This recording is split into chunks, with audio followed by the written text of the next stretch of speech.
Good morning guys. Tumawag yung husband ko habang nasa biyahe. Alam niya kasi mag-work din ako. Nire-remind niya kung gaano ka fog sa labas. Ayan, tingnan natin. Wow! Ang lamig. Tingnan nyo naman guys ang weather dito. Oh, talaga nga palang walang makita halos. Oh, ayan yung mga sasakyan dumadaan.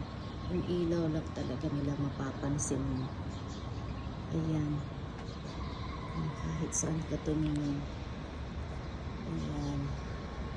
Kaya sabi niya sa akin, pag ganito ang panahon, makaka-receive sila ng notice na binababaan ang kanilang speed limit dahil talaga naman delikado.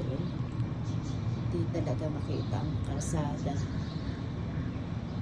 Ayan guys, at bumalik yung lamig.